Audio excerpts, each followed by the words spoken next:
सो है my beautiful viewers, अस्सलाम वालेकुम। कैसी है सब? ठीक है ना? आई आप सब ठीक ही होंगे, बढ़िया ही होंगी। So guys, you are my love story के पिछले पार्ट में हम लोगों ने देखा ही था कि यहाँ पे अब हमारी जो पुरानी थी वो बहुत ज़्यादा हिम्मत करती और रूशा को भी तसल्ली देती, उसे भी हिम्मत देती कि रिलैक्स, सो हो गया, सो हो गया। और सच को तो तुमने कुछ भी गलत नहीं किया। अगर यहाँ पे कोई भी होती तो वो भी यही करती खुद को बचाने के लिए। फॉर फथुरी वाला इंसान थी जो तुम्हें पछतावा होगा। हाँ, तुमने कुछ भी गलत नहीं किया, ठीक है ना? और हाँ, फर्ज है ना मुझ पर, जिस पे त्रिशा मुस्कुराती और हमें सारे रहते कि खुद से भी ज़्यादा, जिस पे रानी इसकी तरह क्लोज होती, उसकी आंसू पुछती की तो फिर आंसू क्यों बारी हो? संभल के रखो, ये बहुत कीमती है, ओके ना? तो ऐसे बोलते उसके फोरहेड पे किस करती और वादा भी करती कि तुम्हें कुछ नहीं होगा और नहीं मैं तुम्हें कुछ होने दूंगी, मैं तुम्हें इससे बहुत जल्दी निकालूंगी, भी सारी चच प्रूफ करके। और उस घटिया इंसान की भी जो असलियत था ना, वो भी मैं सबके सामने बाहर निकालूंगी। आखिर क्योंकि हर किसी को, हर लोगों को पता चलनी चाहिए ना कि आखिर इस भला इंसान ने पीठ पीछे करती क्या थी, उनकी मकसद क्या थी, सभी की तो है पता चलनी चाहिए ना। देखना, मैं उस घटिया इंसान की सारी चीज़ बाहर निकालूंगी और तुम्हें बेकसूर और सच प्रूफ करके यहाँ से निकाल लूँगी। रिलैक्स। तो ऐसे रूशा को तसल्ली देते, उसे समझाते और बस वहाँ से निकाल जाते। इधर उसकी बातें उस ऑफिसर ध्यान से सुनते, उन्हें बहुत गुस्सा आता कि यही बड़ी से निकाल लें, फिर ये मर्डर क्या है, मर्डर तो फिर ऐसे कैसे से निकाल सकती है? अब तो ये केस कोर्ट जाकर रहेगी। मैं भी देखना चाहती हूँ कि एक क्रिमिनल को भी कैसे निकाल सकती है। तो उस ऑफिसर ने ऐसे गुस्से में कहती, इधर रनियो सीधा बाहर आ जाती, अपनी असिस्टेंट से बात करती और थोड़ी देर में वो अपनी असिस्टेंट के पास आ जाती और उससे बात करती। और अब तक तो उसने काफ़ी सारी बात भी ऐसे जान चुकी थी उसके खिलाफ कि उसने क्या थी, करती क्या थी और उसकी धंधा क्या था, मतलब उसके बारे में सब कुछ पता चल चुकी थी। और ये भी पता चल चुकी थी कि दिखने में तो वो बहुत शरीफ थी, बट अंदर ही अंदर वो बहुत बुरी इंसान थी, वो ना एक नंबर का घटिया इंसान था। हाँ, कुछ लोगों ने सही भी बोल रहा था और कुछ लोगों ने गलत भी बोल रहा था, मतलब क्या सच है और क्या झूठ हो, इसके खिलाफ कुछ भी प्रूफ नहीं था। इसलिए अब इन लोगों को कुछ प्रूफ की जरूरत थी, इन लोगों को सलिट सबूत चाहिए था, सलिट प्रूफ चाहिए था। और सच को तो अब तक इन लोगों को ये भी पता नहीं चला था कि अगर उस इंसान की जो डेथ हुई है, उसका मर्डर हुआ है, तो फिर उसकी क्रियाक्रम कहाँ हुई या फिर दाफन वगैरह कुछ, मेरा मतलब कि कुछ ना कुछ तो जरूर हुआ है ना। अगर उस इंसान की जिसमें डेथ हुआ है तो क्या तुम्हें इसके खिलाफ, जिस पे वो मना करती कि इसके बारे में मुझे कुछ भी पता नहीं चला, मैं बहुत कोशिश की पर नथिंग, कुछ भी नहीं। अरे अगर से कोई कुछ भी कह नहीं रहा है, पर जिन जिन लोगों ने कहा है ना, वो लोग तो भाई बहुत गंदा कहा, बहुत, जिस पर कहती ऐसे जिस तरह उसके बाद आगे आ रहा है, इससे तो मुझे भी नहीं लगता कि वो अच्छी इंसान थी। जिस पे उसके असिस्टेंट कहती, हाँ मुझे भी यही लगता है, पर एक बात है। फ्रेंड कहती, क्या बात है? तो उसकी असिस्टेंट कहती, अगर हम किसी भी तरह उसकी घर के अंदर घुस जाओ तो मुझे लगता है कुछ न कुछ पक्का हाथ लगेगी। पर तो कहती, पर पर क्या तुमने अब तक उसके घर पे यार, जिस पर उसके असिस्टेंट कहती, अरे यार मैं क्या करूं, पर फिर भी मैंने मैंने बहुत कोशिश की अंदर घुसने के लिए, पर घुस ही नहीं पाया। अरे यहाँ पे दो दो बंदा छोड़ गई खुद की निगरानी के लिए, अगर एक कुछ भी काम के लिए बाहर गई तो दूसरी टपक पड़ती है। अरे गेट के बाहर ही खड़ा हुआ है, अंदर घुसने की कोई रास्ता नहीं है, कोई चांस नहीं है। जिस पे हमारी रानी अपने दिमाग लगाती और चुसने लग जाती कि निगरानी क्यों, अगर किसी को सच में तो वहाँ भी है, पर फिर भी निगरानी की क्या जरूरत है, अगर इसमें कोई गड़बड़ नहीं है तो निगरानी की भी कोई जरूरत नहीं थी। जब यहाँ पे निगरानी रखा गया है तब तो कुछ न कुछ ज़रूर गड़बड़ है, ज़रूर। जिस पे उसकी असिस्टेंट कहती, क्या हुआ मैम, कहाँ सोच रही है, तो कहती नहीं कुछ नहीं, इधर आओ। तो थोड़ा और करीब आते और उसके कानों में कुछ बताते, और दोनों जो थी ना वो उस टॉनी के घर की थोड़ा बाहर है, मतलब आसपास थी, और वो इसे सीधा दिख रहा था ना उसके घर की ऐसे बाहर की जो गेट थी। तो कहती क्या समझी ना, तो कहती हाँ समझ गई, और इस मौके पे अब चौका मार गई है ना। तो रानी हंसती की समझदार है, तो कहती आपसे सीखा है, कोई ना मैं जा रही हूँ और तेरा संभाल के, ओके ना। तो रानी कहती हाँ ओके रिलैक्स, तुम जाओ। तो वो एकदम से गेट के बाहर आ जाते और इधर उधर दिखने लग जाते, और तभी उसकी नज़र दो लड़की पे चले जाती है। दो लड़कियाँ ऐसे बात वगैरह करते हुए शायद कॉलेज या स्कूल वगैरह, मतलब जो भी हो कहीं से आ रही होती है। तो वो अब क्या करे सोचने लग जाती, और तभी उसे एक गंदा आइडिया आ जाती है अपने दिमाग में, और वो फ़ौरन अपने बैग से एक पानी की बोतल निकालती है और ऐसे प्रिटेंड करने लग जाती है जैसे वो शराब वगैरह पिया हुआ है और लड़कियों के साथ ऐसे गलत बिहेव कर रहा है। तो वो ऐसे प्रिटेंड करते हुए ना उस लड़कियों की ऐसे करीब जा रही होती है, तो भाई वो दोनों लड़कियाँ तो घबरा जाती और ऐसे ही आसपास देखती और चिल्लाने लग जाती कि कोई है बचाओ, कोई है, देखो कौन हो तुम, और हमारी करीब क्यों आ रही हो, हाँ देखो हटो ये से, कोई है बचाओ। यार पता नहीं ये लड़का कहाँ से टपक पड़ी है, शराब वगैरह पी के, हाँ पहले तो इसे यहाँ कभी नहीं देखा। जिस पे दूसरी लड़की ने कहती अरे यार अभी तुझे वो सोचने की टाइम है क्या, अभी हमें यहाँ से निकालना होगा, पता नहीं ये इसकी इरादा क्या है। जिस पर लड़की कहती है हाँ पहले हमें यहाँ से निकालना होगा, कोई है बचाओ। तो अब तो उस दोनों लड़के ऐसे जोर जोर से चिल्लाने लग जाते, तो आसपास से काफ़ी सारे लोग आ जाते और वहाँ निगरानी के लिए जिस आदमी को रखा गया था ना वो भी देख लेती, तो अब वो भी भाग के यहाँ आ जाती। तो अब वो हल्का सा नज़र घुमाती कि वो आदमी वाकई यहाँ पे आई है कि नहीं, तो ऐसे देखती कि थैंक गॉड ट्रॉफी आ गई है, तो फौरन उस बोतल का ऐसे ना फेंक दी थी और ऐसे आई मीन थोड़ा टल्ली और गिर जाने की एक्टिंग करती। तो दो आदमियों से पकड़ ली थी कि उसी यार पता नहीं इसने क्या पिया है, पता नहीं कहाँ से आ जाती है। आजकल की बच्ची भी ना पेरेंट्स की एक भी नहीं सुनती और जो मर्जी कर जाती है, यार पता नहीं बोलूँ तो क्या बोलूँ।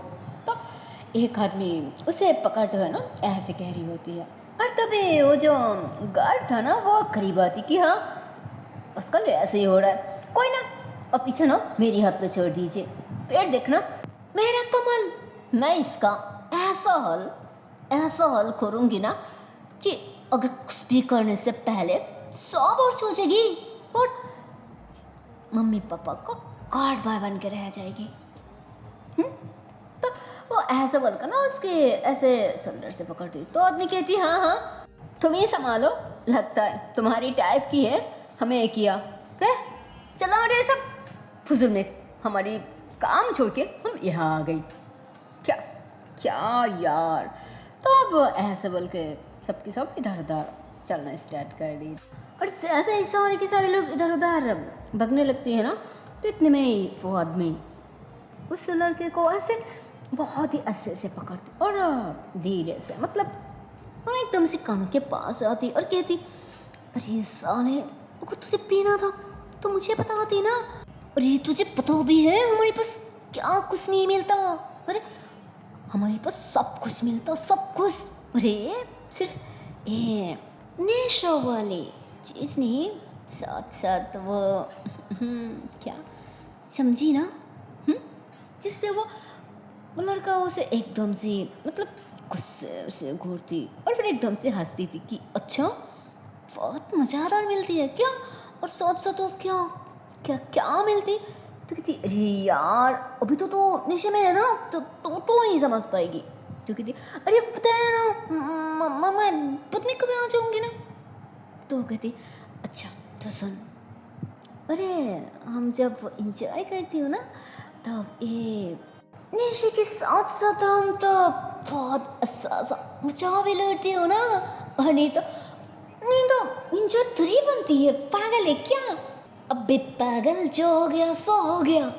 और आगे से ना, अगर और पीढ़ी मजा लौटनी है तो मेरी याद कर लेना, हाँ। और नहीं तो मेरे पास आ जाना, मैं यहीं पे रहती हूँ क्या, समझे ना।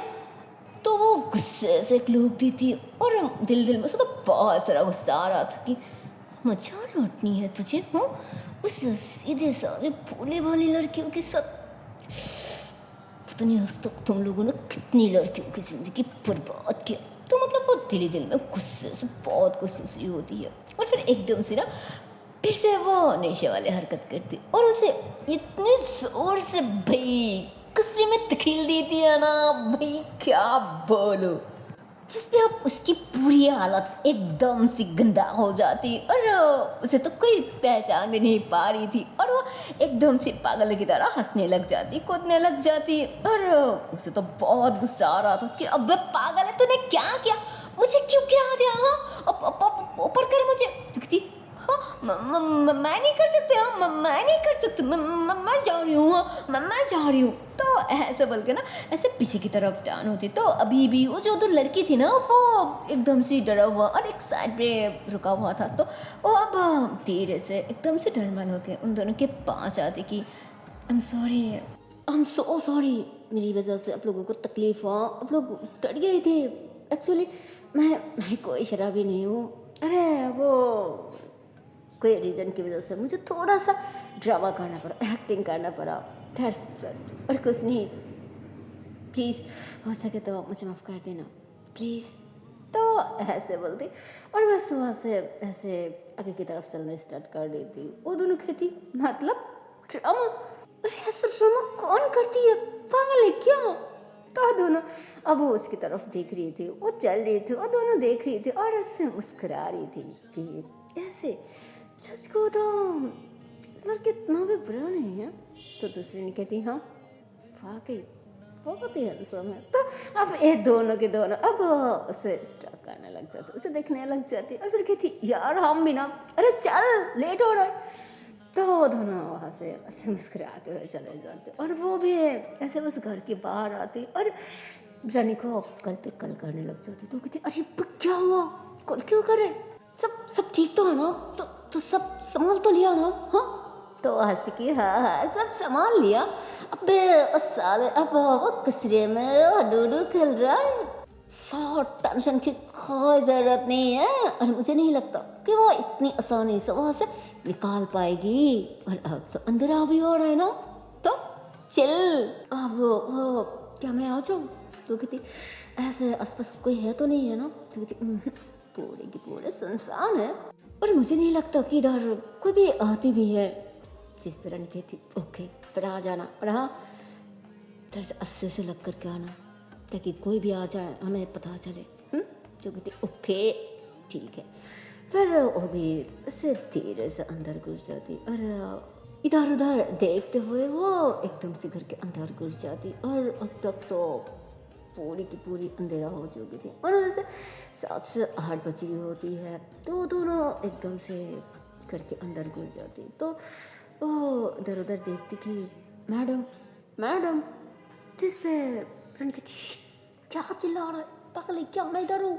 तो उसके असिस्टेंट पास आती कि हाँ ओके, क्या हुआ, कुछ मिला है क्या। जिस फ्रेंड कहती हाँ बहुत कुछ मिला है, इधर देख, लगता है ये टॉनी की कमरे हैं। और यहाँ उस ड्रायर से मुझे इस सारी फाइल्स मिली है, पता है इसमें क्या है। तो कहती क्या है, दिखाइए मुझे। तो दिखती तो भाई साहब वहाँ पे जितनी सारी फाइल्स वगैरह थी ना, वो देख के तो दोनों के दोनों एकदम से शॉक्ड हो जाती। मतलब रुशा जो बैन दिया था ना, और अब इन लोग जो फाइल्स वगैरह इन लोगों के हाथ में मिल चुकी थी, इसमें तो और भी ज़्यादा शॉक्ड हो जाती। क्योंकि रुशा ने तो सिर्फ बयान में यही बताया था कि उसे शायद कोई पोजीशन चाहिए था, कुछ बहुत बड़ा पोजीशन, और इसीलिए उसने किसी के साथ सीधे साधे लड़कियों की सौदागरी होती है। जैसे पर भाई यहाँ पे तो कुछ और ही मिल जाते। आई मीन इन लोगों के हाथ में इतनी सारी डॉक्यूमेंट्स मिल जाती ना भाई, क्या बोलो।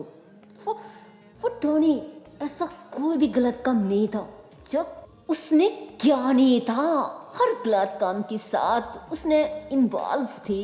उसकी लिंक बहुत दूर तक था, ड्रग्स की धंधा, शराबों की, हथियारों की, और छोटी छोटी लड़कियों को दूसरे देश में बेच देना। मतलब मैं तो पहले ही कहा था ऐसा कोई भी गलत काम नहीं था जो टॉनी ने क्या नहीं था भाई। और इसीलिए उसे और भी बड़ा पोजीशन चाहिए था, ताकि अगर कभी भी गलती से सही उसके नाम सामने आ भी जाए, फिर भी कोई भी उसके नाम बताने से पहले 100 बार सोचे।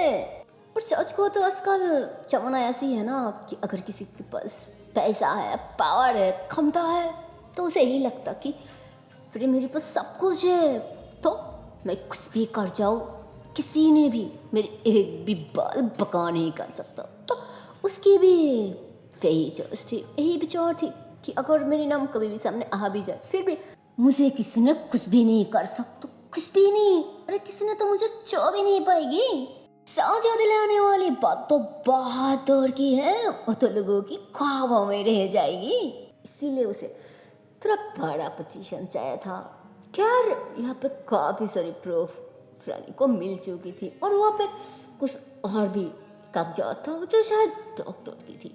तो उसने मतलब समझ नहीं पा रहा था कि ये कौन से हॉस्पिटल की है, पर मतलब कुछ भी नहीं था। बट वहाँ पे काफ़ी सारे मेडिसिन की वैसे नाम लिखा हुआ था, और उस रूम की जो अब तक की हालत थी ना, वो देख के साफ लग रहा था कि लगता है यहाँ पे डॉक्टर आ चुकी थी और किसी को मेडिसिन वगैरह भी दिया गया था, पर किसे।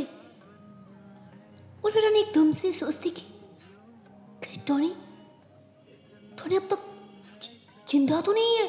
जिस पर उसकी असिस्टेंट कहती नहीं, ऐसे कैसे हो सकती है, अरे उसके खिलाफ कैसे हो चुकी है, और सबको पता है, पुलिस को भी पता है कि टोनी शी इज डेड।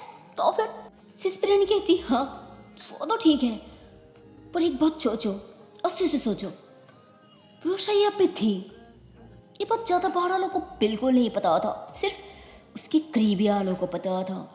पर रोशा ने उसे मर्डर किया है, ये बात पुलिस वालों को किसने बताया। ऐसा भी तो हो सकती है ना, किसी और ने उसके मर्डर किया, किसी और ने उस पर हमला किया, पर किसी पे नहीं केस किया, सिर्फ रोशा पे किया। क्यों?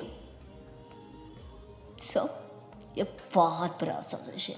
और अब तक तो तुम्हें ये भी नहीं पता चला ना कि आखिर उसकी मर्डर हुआ तो क्या करूं, वो हुआ तो कहाँ हुई, वो बिल्कुल नहीं पता चला। आई मीन हम डैम श्योर टोनी अब तक जिंदा है, और जो कुछ हो रहा है ना, अब मुझे लगता है वो सब कुछ उसी की साजिश के हिसाब से हो रहा है, उसी के प्लान के हिसाब से हो रहा है। लगता है वो लोग नहीं चाहते कि रोशा जिंदा रहे, या फिर टोनी की कोई भी चच बाहर आ जाए, क्योंकि उसकी असलियत, उसकी सारी चच रुषा जन चुकी थी, इसीलिए अब वो लोगों से ख़त्म। तो इतना पली रही थी और इतने में बाहर से ना ऐसे किसी के पैरों की आवाज़ आ रही होती है, जिस पे उसकी असिस्टेंट एकदम से चुप हो जाती और रनी को भी इशारा करती, लगता है कोई आ रहा है। तो वो दोनों एकदम से सेट पे चुप जाती और वो दोनों थोड़ा सा मतलब रूम के अंदर नहीं आती, बाहर आके बैठ जाती और ऐसे ना बातें करने लग जाती कि यार बहुत ज़्यादा थक गई हूँ, पता नहीं और कितनी दिन इस तरह के चक्कर कटना पड़ेगा। और पता है आस पास ने क्या कहा, तो दूसरे ने कहती क्या कहा, मैं तो बाहर थी, मुझे नहीं पता क्या कहा। तो उसने कहते मुझे यही कहा कि ये केस खुद पे जाने से पहले ही ख़त्म कर देना चाहिए। तो कहती मतलब मैं समझा नहीं। तो कहती अरे यार क्या नहीं समझा, ते सिंपल सी बात इतनी नहीं समझा, इसके मतलब उस लड़की को हमेशा के लिए रास्ते से हटा दो ताकि आगे बॉस को कोई परेशानी कोई प्रॉब्लम ना हो। क्या अब तक नहीं समझा? तो कहते हाँ हाँ समझ गई, पर ये काम कौन करेगी? तो उसने कहती अरे और कौन करेगी, वही करेगी ना जो वो पुलिस के साथ थी। तो भाई वो सुन के तो अरे एकदम से घबरा जाती, एकदम से डर जाती क्या वो तो मैं स्टेशन से आने से पहले भी देखा कि वो वहीं पे चक्कर कट रहा है। तो क्या नहीं ऐसा नहीं हो सकता, ऐसा नहीं हो सकता, इन दोनों की तुम्हें ऐसा बोलकर वो थोड़ा सा आगे बढ़ने लगती है ना उन दोनों को समझाने के लिए। पर इतने में उसकी असिस्टेंट उसके हाथ पकड़ लेती कि नहीं क्या करिए आप, अभी हम इन दोनों के सामने नहीं आ सकते, फिर बहुत बड़ी प्रॉब्लम हो जाएगी। और सबसे बड़ी बात अब तक हमें नहीं पता कि टोनी है कहाँ, और सबसे बड़ी बात यह है कि अभी हमें रूशा को सेव करनी है, समझिए आप। तो दोनों ऐसे बात कर रही थे, इतने में उस रूम में जो लैंडलाइन थे ना वहाँ पे कॉल आ जाती, तो वहाँ से एक ने अटेंड करती और पता नहीं क्या बात करती और थोड़ी देर में कहते ओके ठीक है हम अभी आ रही है अभी। तो ऐसे कल कट करती और फ़ौरन दोनों के दोनों वहाँ से निकाल जाती। तो फिर कहती अब यहाँ पे किसने कॉल किया, यहाँ पे तो कोई भी नहीं रहता ना। जिस पे उसकी असिस्टेंट कहती ये भी कोई साजिश है, उन लोगों को पता था अभी इस टाइम घर पे कोई ना कोई ज़रूर होगी, इसलिए तो कॉल किया, और नहीं तो ऐसे कैसे। फिर कहती हाँ मुझे भी लगता है ये बहुत बड़ी साजिश है। तो रानी वहाँ से बाहर आती और उस लैंडलाइन पे ऐसे चेक करती कि अभी जिस नंबर से कॉल आया था वो कहाँ से आई है, उस नंबर को नोट कर लेती और फिर अपनी फ़ोन निकाल के किसी को कॉल करती और यही बताती कि मतलब ये नंबर उसे दे देती कि ये नंबर कहाँ की है और किसके नाम पे रजिस्ट्रेशन है, मतलब उसके बारे में पता करने की बात बताती। और किसी और को भी, और मतलब किसी और को भी क्या, उसके घर के पास में उसकी जो फ्रेंड थी ना जो डॉक्टर थी उसे भी कॉल करती और उसे भी ऐसे यहाँ पे जितनी सारी मेडिसिन वगैरह मतलब जो नाम लिखा हुआ था ना जो यहाँ पे शायद यूज़ किया गया था उन सब की नाम से व्हाट्सअप कर दी थी और बताती कि ये जो मेडिसिन है वे किस पेशेंट को दिया जाता, प्लीज़ फ़ौरन मुझे जानना है अभी की अभी। तो ऐसे व्हाट्सअप कर दी थी और उसके बाद वो फ़ौरन नीतिका की जो मामू था ना जो सीनियर ऑफिसर था उन्हें भी कॉल करती और उन्हें भी कुछ बताती, जिसमें उन्होंने हाँ कर दी थी कि ओके ठीक है पर सिर्फ उस रात के लिए, ठीक है ना। तो कहती थैंक यू सो मच, यही काफ़ी है आज रात के लिए।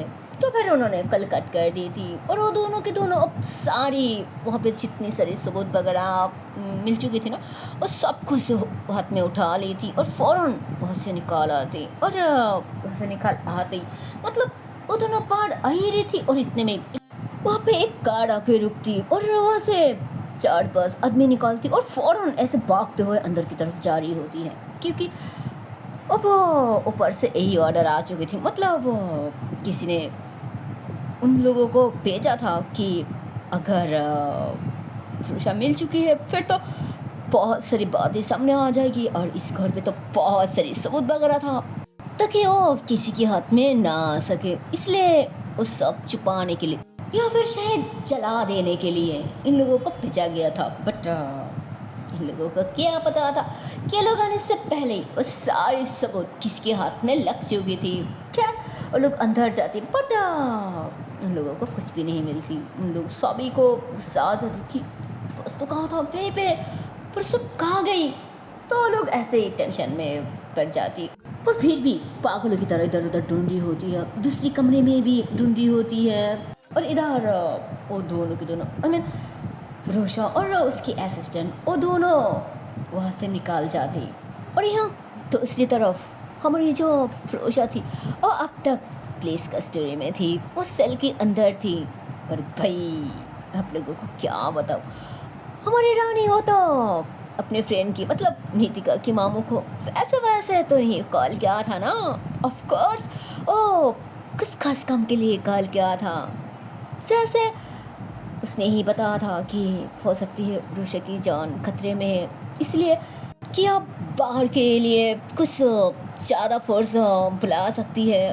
तो उन्होंने एंग्री कर दी थी और चिराग के लिए भाई उसे वैसे वैसे सेल पे नहीं रखा गया था, उसे VIP सेल पे रखा गया था ताकि उसे कोई भी परेशान ना हो, कोई भी तकलीफ ना हो और उसे कोई चोट भी पहुंचा सके। और उनकी ऑर्डर के हिसाब से उस सेल के बाहर भी मतलब एक तो VIP सेल थी बट फिर भी उस सेल के बाहर भी उनकी ऑर्डर पे तो गार्ड्स नज़र रख रही होती है। खैर थोड़ी देर में पुरानी अपने असिस्टेंट को लेके वहाँ पे आ जाती है। तो वहाँ आसपास की हालत देख के तो उसकी असिस्टेंट एकदम से शॉक कि अरे वे क्या है, इतनी सारी कार्स क्यों भाई, कोई बहुत बड़ी क्रिमिनल को पकड़ लिया क्या जो पुलिस स्टेशन तोड़ के भाग सकती है और इसीलिए इतनी सारी इंतजाम। जिस पे रानी उसे ऐसे ही इशारा करती क्या यार चुप हो जा। फिर मैंने यार बंद किया, कहती हाँ अपने मैडम पर क्यों, तो कहती फरोशा की सेफ्टी के लिए। तो कहती हाँ अच्छा किया, बहुत अच्छा किया, बहुत अच्छा। तो रानी थोड़ा सा मुस्कुराती और ऐसे ही ना बाइक के साथ टेक लगा के खड़ी हो जाती। तो इतने में ही उसके सामने से ना एक वो गार्ड ने खाना लेके अंदर की तरफ जा रही होती है। तो रानी को भी याद आती कि शिट इतनी रात हो गया, फरोशा वो अब तक कुछ भी नहीं खाया, पर उसे भूख लगी होगी ना, एक काम कर तो उसके लिए कुछ खाना लेके आ हाँ कुछ अच्छा सा हाँ ताकि उसे पसंद आ जाए। तो ओके ठीक है अब टेंशन मत लो, मैं अभी लेके आती हूँ। तो ऐसे बोल के ना खाना लाने के लिए चले जाते और रानी वो फिर से कुछ फाइल्स वगैरह ऐसे निकालती और ऐसे देखने लग जाती। वो ढूंढने की कोशिश करी होती है कि आखिर टोनी है कहाँ, क्या यहाँ से कुछ भी लिंक मिल जाए, कुछ भी पता चल जाए। तो यही सोच के ना सब कुछ अच्छे से देख रही होती है। और इतने में उसके असिस्टेंट आ जाती है ना खाना लेके कि चलो मैं खाना लेके आ गई हूँ। तो कहती है हाँ तो एक काम करो तुम अंदर जाके देख के आओ। और वो ठीक है ना पूछ के आना। तो कहती पर मैं नहीं एक काम कीजिए आप जाइए, फिर आपको अच्छा भी लगेगी अगर उससे बात हो जाए तो। जिस पे मैंने मना कर दी कि अगर मैं अंदर जाऊँ ना तो मुझे अच्छा नहीं लगेगी यार, उसकी आंसू से बर्दाश्त नहीं होता, मैं टूट जाऊँगी। पर अभी प्लीज़ यार, और हाँ ऐसे से देखना मुझे कोई तकलीफ़ तो नहीं है ना, प्लीज़ यार जाना। तो कहती ओके आपके हुक्म सलाखों पे। तो ऐसे बोल के अंदर जाती। बट वो ऐसे अंदर जाती है ना देखते कि रोशा तो वहाँ पे है ही नहीं। तो वो किसी को पूछती कि अरे वो शाम में यहाँ पे जो लड़की थी वो कहाँ है। तो एक ने कहती हाँ वो लड़की जिसने वो हस्बैंड को मर्डर किया। तो गुस्से से घूरती थी वो प्रूफ नहीं हुई, समझिए आप, जिस पे कुछ हाँ सॉरी हाँ वो तो वो आगे वो VIP सेल पे है ना वो वहाँ पे। तो कहती VIP अच्छा था, ये भी मैडम की इंतज़ाम किया। सच में ये प्यार ना किसी को भी बदल देती है, किसी को भी। तो मुस्कुराते और फिर अंदर आ जाती, और अंदर आते ही वो देखती कि ओह माय गॉड, वहाँ पे तो खाना पहले से ही किसी ने भेजा है। और वो मतलब वो जो गार्ड था ना, वो इंसिस्ट कर रहा है कि प्लीज़ मैडम लीजिए, प्लीज़ खा लीजिए, अरे आपके रिश्तेदार ने भेजा है, प्लीज़ खा लीजिए, और नहीं तो उन्हें बुरा लग जाएगी, प्लीज़ देखिए इतनी रात में और इतने प्यार से खाना भेजा, प्लीज़ खा लीजिए। तो कहती नहीं, मुझे नहीं खाना, मुझे नहीं खाना तो नहीं खाना, वैसे भी मुझे खाना भेजा है तो अंदर अंदर क्यों नहीं आई? कितनी देर हो गई, एक बार के लिए भी नहीं देखा, और नहीं आवाज़ सुनी, ऊपर से क्या क्या खाना पहुँचा दी और किसी और के हाथ में। मुझे नहीं खाना तो नहीं खाना, मैं तो नहीं खाऊंगी। तो मतलब उसे लग रहा था कि शायद रानी ने भेजा है, और ना खुद सामने आया और नहीं अपनी असिस्टेंट को भी भेजा। मतलब उसे यही उसके गुस्सा आ रहा था, पर इतने में ही उसकी असिस्टेंट आ जाती कि हेलो भाभी जी, कैसी है आप? चलो जल्दी से खा लो, अरे आपकी बंदा आपके लिए अच्छा सा खाना लेके प्रेजेंट हो गई ना, जल्दी। और हाँ, ज़्यादा टेंशन मत लीजिए, इधर इधर मत झुकिए, जिसको देखने के लिए आपकी आंखें तरस रहा है, आपके दिल पहचान हो रहा है, ओह ज़्यादा दूर नहीं है, आस पास ही है, इसलिए कह रही हूँ रिलैक्स। लीजिए जल्दी से खा लीजिए। तो वो ऋषि के सामने आकर ना ऐसे थोड़ा मस्ती हुए में कह रही होती है, ताकि उसके चेहरे पर थोड़ा सा स्माइल आ जाए, और थोड़ी देर के लिए ही सही उसके माइंड थोड़ा सा डाइवर्ट हो जाए और थोड़ा स्माइल करे, ऐसे वो कह रही होती है। तो इतने में वहाँ पे जो कांस्टेबल थी उन्होंने कही थी, अरे तुम कौन हो? इनके रिश्तेदार वालों ने तो पहले ही खाना भेजा होती, ये देखो, और तुम कौन हो? तुम क्यों खाना लेके आई हो? तो कहती अरे क्या मतलब कि इनके रिश्तेदार वालों ने खाना भेजा? अरे इनके रिश्तेदार सिर्फ मैं ही हूँ और कोई नहीं। जिस पे ऋषि कहती हाँ जी, ये खाना किसने भेजा मुझे नहीं पता, मैं नहीं जानती, पर वे मेरी रिश्तेदार है। तो भाई ये बात सुन के तो उसके चेहरे पे एक प्यारा सा स्माइल आ जाती और बहुत ज़्यादा खुशी हो जाती कि उसे रिश्तेदार का भाई। और साइड से हमारी जो रानी थी वो भी सब कुछ देख रही थी, मतलब वो सामने नहीं आया था, क्योंकि अगर वो सामने आती तो खुद को रोक नहीं पाती, उसकी रोना देख के उसे भी रोना आ जाती, और वो पुरुष को संभाल नहीं पाएगी, यही सोच के वो सामने नहीं आ रहा था, बट साइड से सब कुछ देख रहा था, इसकी चेहरा पे भी एक स्माइल आ जाती। फिर वो कहती भाभी जी प्लीज़ थोड़ा सा खा लीजिए, पता है ना, और नहीं तो वो भी तो कहती हाँ जानती हूँ, पर फिर भी मुझे नहीं खाना। कहती पर क्यों? जिस पर उसे कहती उसे आना चाहिए था ना, पर वो क्यों नहीं आई? तो कहती प्लीज़ भाभी समझने की कोशिश कीजिए, वो बहुत बिजी है, पर उसके हाथ में पता है ना अभी कितनी सारी काम है, कितनी सारी जिम्मेदारी है, प्लीज़ समझा कीजिए ना। तो अब वहाँ पे जो दो कांस्टेबल था ना, वो दोनों थोड़ा सा खुश हो जाती कि अरे भाई मजा तो हमें आ गई ना, अरे देख यार कितनी अच्छा सा खुशबू आ रहा है, कोई ना ये नहीं खाएगी तो क्या हो गया, हम काम है क्या खाने के मामले में। तो ऐसे बोल के तो अब वो दोनों की दोनों हंसने लग जाती और इस खाने को ना सेट पे कर ली थी कि इसे और नहीं पूछूंगी, अब तो हम ही खा लूँगी। हाँ तो दोनों ऐसे बोल के ना खुश हो जाती, और इधर रानी की जो असिस्टेंट थी वो खाने की जो पैकेट थी वो अनपैक करती और एकदम से उसके सामने के कहती प्लीज़ भाभी जी थोड़ा सा खा लीजिए प्लीज़, अरे आपकी जान के लिए प्लीज़।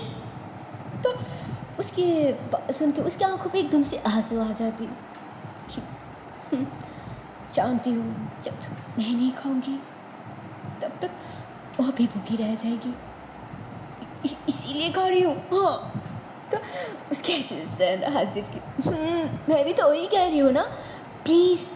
तो ऐसे बोलती और ना चाहते हुए भी अब उसे खाना पड़ता, सिर्फ अपने जान के लिए, अपने प्यार के लिए, अपनी मोहब्बत के लिए।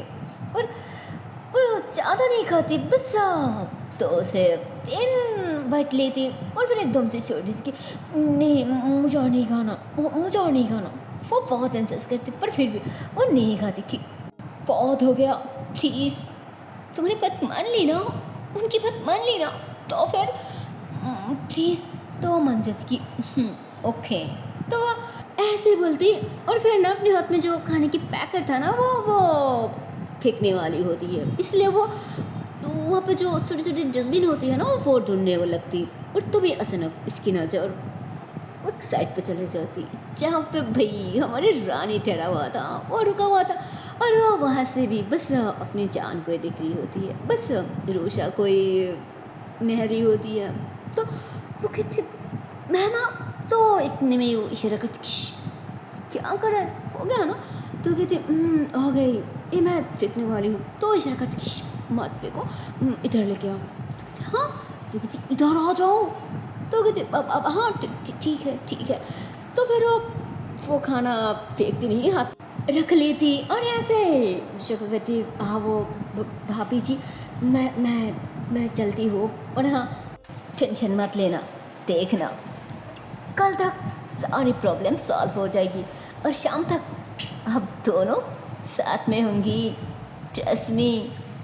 तो रानी खुश हो जाती, वो हमें ऐसे सारा लगती कि आई विश कि ऐसी हो। तो कहती अरे क्या ऐसी हो, ऐसी होंगी, अब अपना ध्यान रखना, मैं चलती हूँ, बाय।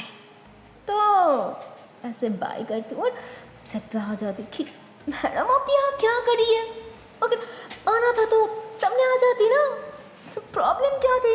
जिस पर रानी कहती अरे यार तो नहीं समझेगी, कभी प्यार में गिरा नहीं है ना, इसीलिए ऐसे कह रहा है, अब बकवास बंद कर और खाना दे, मुझे बहुत भूख लगी है। तो कहती हाँ अब ये, तो कहती क्या है, अरे वैसे मेरी जान नहीं खाया है तो अब मैं क्यों नहीं खा सकती, अरे इधर कर। तो अब थोड़ा सा ऐसे मुँह में डालने वाली होती तो इतने में वहाँ पे जो ऑफिसर था ना वो आ जाती थी, अरे वाह खाना खा रही है, फिर वैसे खरी खरी क्यों, फिर चेयर लाओ इधर। तो एक कांस्टेबल चेयर लेके आती कि लो बैठ के खाओ, खरी खरी कौन खाती है, बैठो। तो ऐसे बोलते और बस वहाँ से चले जाती। रानी थोड़ा सा मुस्कुराती थी फिर भी ना, फिर अब बैठ जाती और खाना खाने लगती और बस 2 से 3 बट ऐसे ले रही थी। और तभी भाई यहाँ पे पहले से रुषा के लिए खाना लायक जो की थी ना, किसी ने भेजा था भाई, वो पे जो 2 कांस्टेबल था ना, वो दोनों की दोनों आपस में वो खाना बांट के खा रही होती है। पर जैसे वो दोनों थोड़ा सा खाई रही थी और इतने में उन दोनों की हालत बहुत ज़्यादा ख़राब हो जाती और दोनों के दोनों अपनी गले को पका लेते और ज़ोर ज़ोर से चिल्लाने लगती। तो आसपास जितनी सारी कांस्टेबल था सबकी सब भाग के आती, सबकी सब पूछने लग जाती कि अरे क्या हुआ, अभी तो ठीक थी पर क्या अब अचानक क्या हुआ। तो इतने में उस पे जो ऑफिसर था उन्होंने आ जाती कि अरे वाह क्या है, कुछ बोलोगे मुझे। तो एक ने कहती पता नहीं सब वो खाना खाते ही इन दोनों की हालत। तो कहती खाना खाते ही मतलब, अरे पता बाद में करो, पहले इन दोनों को हॉस्पिटल लेके जाओ। तो 2 कांस्टेबल ने उन दोनों को पकड़ते और जल्दी जल्दी में उन दोनों को हॉस्पिटल भेजा जाता। फिर अब तो सबकी सब हैरान हो जाती कि खाना खाते, और अब रानी की जो असिस्टेंट था वो भी एकदम से हैरान हो जाती। तो रानी कहती क्या हुआ, तो खाने की तरफ ऐसे क्यों देख रहा है। तो कहती मैडम जी शुक्र मनाइए कि आपकी प्यार, आपकी मोहब्बत अब तक सही सलामत है, आपके सामने खड़ा है, और नहीं तो क्या मतलब कि और नहीं तो क्या कह रहा है, सब कहना, मैं समझ नहीं पा रही हूँ। तो कहती अभी जो खाना वो दोनों खाया है ना, वो खाना किसी ने अंदर भाभी जी के लिए भेजा था ताकि भाभी जी खाए और उन्हें। तो ऐसे कह रही थी और इतनी रुषा को तो भाई बहुत ज़्यादा गुस्सा आ जाती कि इसका मतलब मेरी शख्स सही था, अब तो कोशिश कर रहे हैं, मैं किसी को नहीं छोड़ूंगी, किसी को नहीं छोड़ूंगी। तो ऐसे बोल के बाहर की तरफ भागने वाली होती, पर इतने में रुषा की नज़र पड़ जाती कि रानी। तो कदम बढ़ा रही थी पर एकदम से ठहर जाती, पीछे मुड़ती। पर उसकी जो वो चेहरा था ना, वो एकदम से मासूम से बना रखा था। तो प्रणया आगे जा ही नहीं पाती, वो भाग के आती और बस प्रुषा को हक्का लेती कि अब ठीक हो ना? तो हाँ मैं सरल की मैं बिल्कुल ठीक हूँ। जिस पे रानी कहती मेरी बात ध्यान से सुनो, अगर बाहर से कुछ भी खाना वगैरह या कुछ भी ड्रिंक्स पानी मतलब जो भी आ जाए, प्लीज़ कुछ भी टच भी मत करना, खाना तो दूर की बात है। क्या समझी ना? तो कहती हाँ समझ गई। फिर क्यों? तो कहती तो कुछ नहीं, मैं जो कहा प्लीज़ बस उस पर ध्यान दो। तो कहती ओके बाबा ठीक है, पर अब इतनी हड़बड़ी में क्यों है? तो कहती प्लीज़ प्लीज़ मैं अभी आती हूँ। हाँ मैं थोड़ी देर में आ जाऊँगी, प्लीज़ अपना ध्यान रखना। तो रानी ऐसे बोलती और बस भाग के बाहर की तरफ आ रही होती है ना उन दोनों को ढूंढने के लिए कि जरूर अभी भी वो दोनों आ रही होगी। तो ऐसे बोल के एकदम से बाहर आ जाती और गुस्से में ढूंढ रही होती है कि बस एक बार मिल जाए, मैं किसको नहीं छोड़ूंगी, मैं इन दोनों को जान से मार दूंगी, जान से मार दूंगी। एक तो उसके साथ इतने बुरा किया और अब उसके पीछे पड़ी है। मैं नहीं छोड़ूंगी, मैं किसी को नहीं छोड़ूंगी। तो बस ऐसे गुस्से में हाथों ऐसे ढूंढ रही होती है।